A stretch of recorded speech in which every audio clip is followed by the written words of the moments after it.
finding your strengths. So to me, finding a way to get into a positive area of thinking is how you begin then to locate your strengths. Absolutely. And in fact, I'm not a big person on theft. In fact, my doctorate is in white-collar crime and fraud, or the reduction of it. So I don't really teach people how to steal, but in this book I do. We're stealing personalities. So it's not really like identity theft. You can't steal the person themselves or their credit cards, but you want to steal their personalities. And most of the great thinkers that have been written about over the last couple of 100 years will steal somebody else's mindset. They find somebody that has a greater thought process, or they can do something better. You don't have to know them. They could be dead. I mean, in fact, two of the people I steal their personalities from are dead, and I've never met them, but I can read about them. One of my first bosses told me if you do something like that once, it's stealing, but if you do it more than once, that's research. Exactly. The late Arthur W. Carlson, who was president of Susquehanna Broadcasting, said that to me one day when I was about 22 years old. He was a remarkable guy. He passed away just last week after an amazing career. But, you do something like that once, yeah, that's stealing. But if you do it more than once, that's research. And from that research, which is a gathering of stuff from a whole bunch of sources, comes this one little chestnut that makes the difference.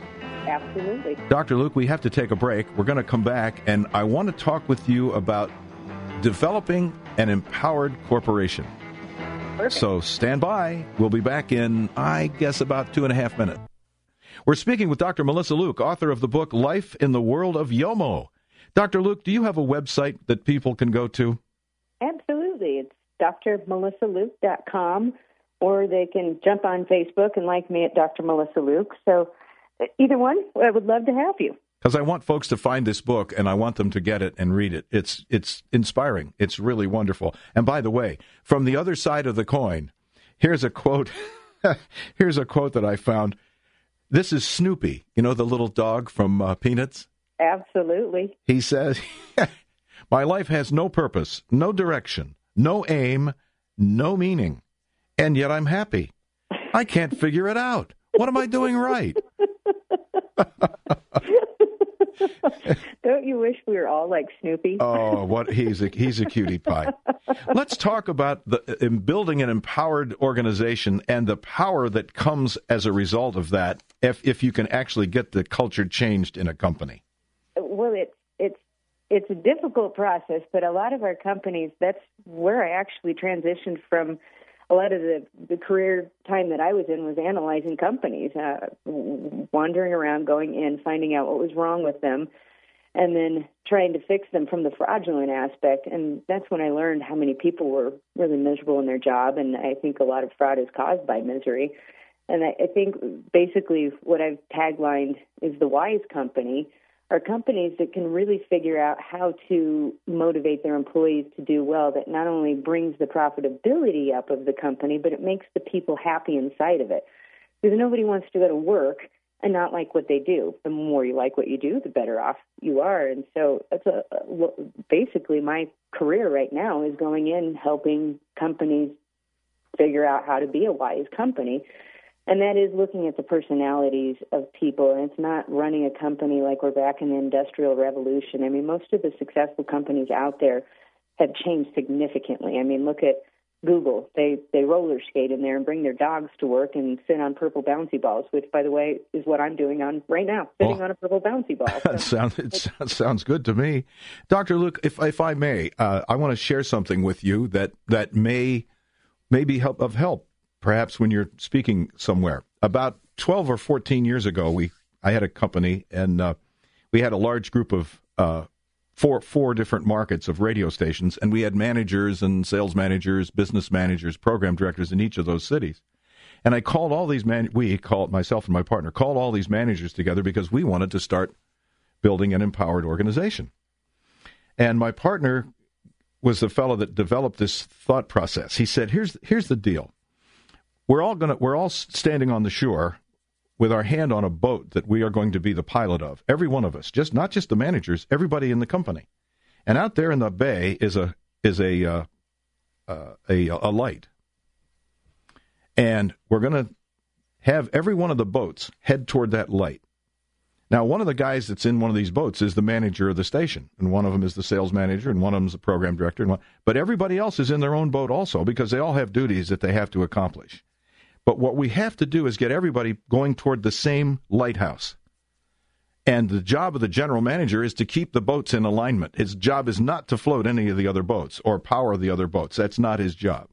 His job is to make sure that everybody understands, A, what the goal is, in other words, the light, and B, that everybody's in alignment going toward the goal, and then get out of their way and let them pilot their boats.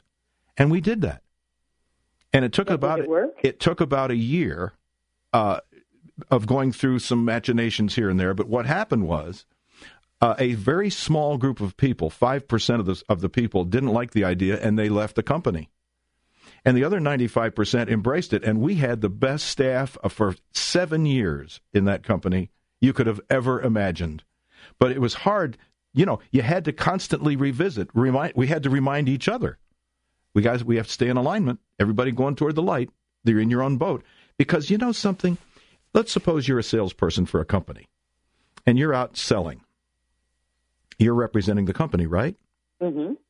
Does your manager really know what you're saying? Probably not. He has an expectation, but does he know? Well, for that moment, between you and the client, who's running the company? The salesperson. See, and that's the conclusion we came to. So, and I see this through this book. I see all of those thoughts through. If I'd had this book in 1997, it would have been easier. Well, those are great. I love to hear those stories because it tells me that you are running a wise company. And in fact, I think a lot of companies write a mission statement, maybe from ink and feather from 200 years ago, and say, that's the mission, that's where we're going, and they walk away from it and they never look at it again. And most employees don't even know what the mission statement is of their company. And it's going back to, what is the vision? What is the goal? And get out of the way. And I learned basically just like you did. I was running my trading floor, one of the first in the United States. I was supposed to be breaking into E-Trade or into China before E-Trade. And I ended up for a year being inundated with sticky notes all over my desk from every department with a problem coming in and asking me how to fix it. And I finally walked. I said, this is the vision. We're going someplace else, and I don't have time for this. So I walked out of my office, went and set up in a different state so I could get away from them. And I found out I wasn't as important as I thought I was, because within a week I stopped getting phone calls and everybody started running the company on its own. But I made the decision too late and I lost the company. Obviously, E-Trade still exists, and you would be lucky to find me in a Google search. But that was a really good experience that I went through. Is letting yes, and how much stronger were you when you emerged from that? You had to be Godzilla powerful. And speaking of that, we did find the mystery. We cured the mystery of Godzilla. I don't know if you heard that part earlier. Is he wearing a lizard? It was a guy. It was a guy. The suit weighed 220 pounds, and there was a guy inside of it. A guy named Haruo Nakajima. Ah. Dr. Luke, this has been wonderful. Thank you so much for joining me today. We need to do this again. Well, it's been a pleasure, Paul. If you can stand it. I would love to. Have a great holiday season, and we will talk again. Thank you. I will, and I will get you a Yomo as soon as I make one. Oh, thank you. I want one. Thanks much. Bye. Bye. Bye. We'll be back.